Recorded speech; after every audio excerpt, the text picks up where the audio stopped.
Assalamualaikum dan salam sejahtera. Saya Najib Arif langsung dari World Trade Center Kuala Lumpur dan ini adalah cerita seperti biasa kami paparkan kepada anda bagaimana usaha warga kerja Astro Awani mengumpul bahan berita.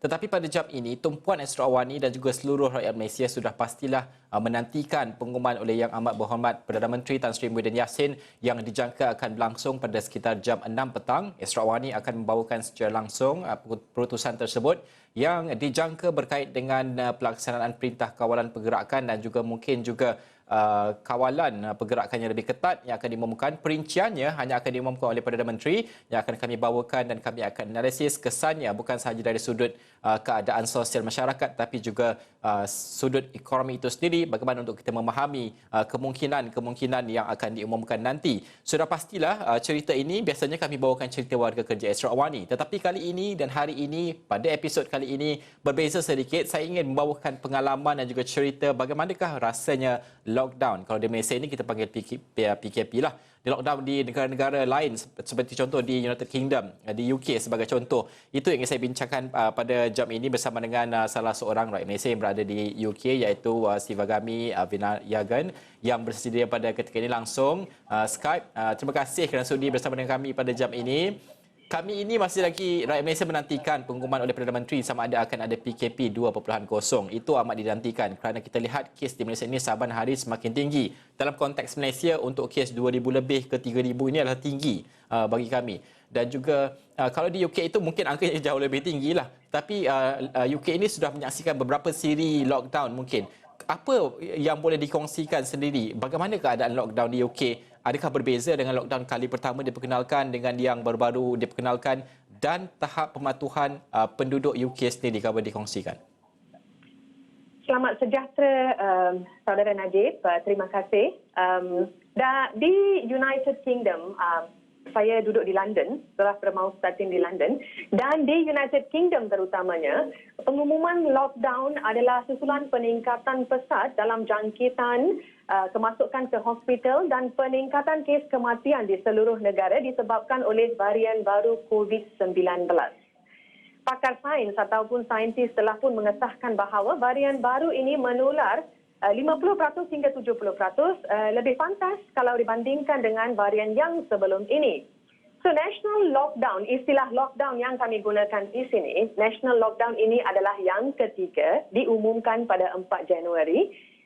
Perkara yang boleh dibuat, tidak boleh dibuat, beberapa perkara saya akan berkongsi dengan saudara Najib. Kita boleh keluar untuk membeli barang-barang keperluan asas seperti makanan dan ubat-ubatan. Dan buat masa ini semua kedai yang dikategorikan sebagai non-essential, tidak merangkumi keperluan asas, perlu ditutup.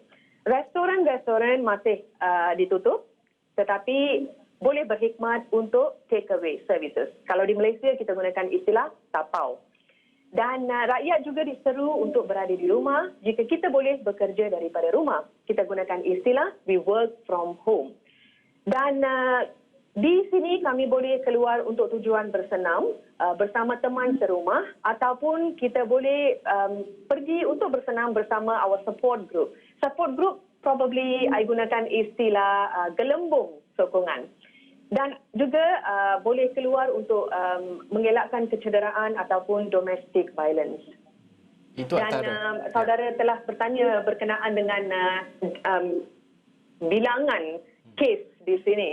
So as of now, bilangan kematian telah mencatat melebihi 80,000 orang semenjak lockdown telah bermula pada bulan Mac. Dan kes baru jangkitan setiap hari telah melebihi 60,000 orang. Ini setiap hari. Dan juga kes kematian setiap hari juga telah melebihi 1,000 orang. Ini merupakan perkara yang amat serius. Ya. Itu amat membimbangkan, sudah pastilah. Semua negara di dunia juga merasakan bezanya berapa besar sahaja angka itu. Tetapi pada masa yang sama di UK ini, kalau di Malaysia ini, kegusaran dan juga keresahan rakyat adalah angka semakin tinggi. Angka kematian juga semakin tinggi, terutamanya untuk beberapa hari dalam 2021 ini. Tetapi pada masa yang sama, Malaysia masih lagi belum menerima bekalan vaksin. Bulan 2 kita kemungkinan akan menerima bekalan vaksin pertama. Tetapi di UK sudah menerima dan 2 vaksin diluluskan, Pfizer dan juga ada satu lagi yang baru diluluskan. Mungkin ini sudah pun diagihkan kepada beberapa lapisan masyarakat sebagai contoh. Bagaimana untuk anda sendiri melihat mempunyai vaksin ini adakah memberikan sedikit kelegaan kepada penduduk UK pada ketika ini? UK merupakan negara pertama di dunia yang telah melancarkan penggunaan vaksin ini dan ini merupakan sesuatu yang membanggakan bagi rakyat di United Kingdom. Pelancaran vaksin seperti yang Najib beritahu tadi, pelancaran vaksin Pfizer, BioNTech telah bermula ataupun telah mula dilancarkan penggunaan bermula dalam bulan Disember, pertengahan bulan Disember dan disusuli dengan vaksin Oxford AstraZeneca semenjak minggu lepas. Kerajaan yakin bahawa by mid of February, pertengahan bulan Februari, lebih kurang 13 juta rakyat yang dikategorikan sebagai vulnerable akan diberikan vaksin ini. Yang saya maksudkan vulnerable ini ialah warga emas, the older generation, the frontliners seperti doctors, nurses, care workers. Care workers maksudnya mereka yang ambil berat ataupun mereka yang menjaga the older generation dan mereka yang mempunyai underlying health issues yang tenat dengan sakit-sakit yang lain. Dan Queen Elizabeth, Ratu Elizabeth dan Duke of Edinburgh juga telah mendapatkan vaksin ini. Vaksin merupakan salah satu cara untuk kita selamat daripada cengkaman COVID-19. So saya rasa masyarakat di United Kingdom, it's a mixed feeling. Di mana-mana jua saya akan katakan di mana-mana jua di seluruh dunia, it's a mixed feeling sama ada kita perlu dapatkan vaksin atau tidak perlu dapatkan vaksin. Tetapi pada pandangan saya adalah amat penting untuk kita mengambil berat akan vaksin ini. Kita perlu dapatkan vaksin. Kalau di UK itu ada ataupun tidak golongan-golongan yang mungkin skeptikal terhadap vaksin ataupun yang kita panggil sekarang ini adalah anti-vax?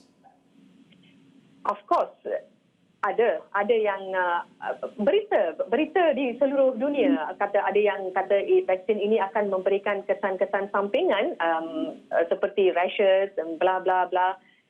Tetapi secara keseluruhannya memang ramai yang mengalu-alukan penggunaan vaksin ini. Tetapi di sini keutamaan diberikan kepada yang vulnerable seperti yang telah saya katakan sebentar tadi. So bagi golongan seperti kami, seperti kita perlu tunggu untuk kita punya turn, untuk giliran kita. So seperti yang telah dicadangkan oleh Kerajaan United Kingdom, kita akan tahu bahwa pertengahan bulan Februari selepas kategori ini, vulnerable kategori telah selesai diberikan vaksin, probably selepas itu kita akan diberi peluang untuk mendapatkan vaksin tersebut. Kalau di Malaysia ini apabila kita perkenalkan lockdown ataupun PKP ini, kita menggesa dan juga kerajaan sendiri menawarkan bantuan kewangan kepada rakyat, kepada perniagaan, ada sahaja moratorium pinjaman perbankan dan sebagainya. Di UK sudah pastilah ada mempunyai kesan kepada perniagaan dan juga pekerjaan. Apa bentuk pertolongan yang diberikan kepada mereka ini? Kita perlu Kerajaan United Kingdom has been doing a great job on that bit, ya. Mereka telah pun memberikan ataupun Kerajaan United Kingdom telah menyarankan pelbagai bantuan keuangan untuk perniagaan businesses as well as pekerja yang menampung sara hidup sendiri. Maksudnya those who are self-employed pada ketika pandemik ini. Dan istilah ataupun furlough scheme pun telah it has been introduced untuk membantu pekerja-pekerja yang mengalami masalah keuangan ketika pandemik ini. Ramai yang berada dalam keadaan yang menyusahkan, bukan setakat businesses sahaja, individu-individu yang tidak bekerja. Pelbagai jenis bantuan telah disarankan oleh kerajaan buat masa ini. Pematuhan SOP kalau di Malaysia ini secara keseluruhannya memanglah pematuhan itu ada wujud. Ada juga yang melanggar. Sebagai contoh kalau pergi penjarakan fizikal, di Malaysia ini kita panggil penjarakan fizikal itu ada banyak tempat yang tidak berlaku ataupun sukar untuk dilakukan. Kalau di UK itu adakah ada tahap mana pematuhan penduduk di UK terutamanya di London sendiri? Ini merupakan sesuatu yang amat menyedihkan. I would say it's very sad in the first place kerana kerajaan terpaksa memaksa masyarakat untuk mengamalkan jarak sosial, the social distancing. I believe itu yang Saudara Najib maksudkan. Tetapi di sini, ya, kebanyakan masyarakat memang akur dengan social distancing dan penggunaan mask.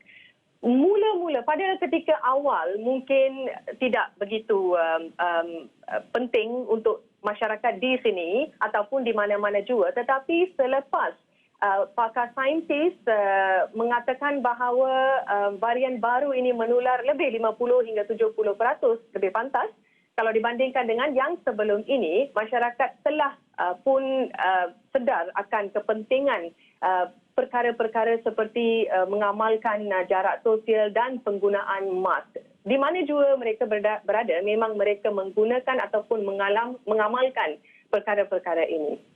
Dan beberapa kenalan saya yang telah menjangkiti wabak COVID ini juga telah pun memberi amaran bahawa kita tidak boleh ambil ringan akan perkara ini ataupun akan wabak ini kerana mereka mengalami pengalaman yang amat mengerikan.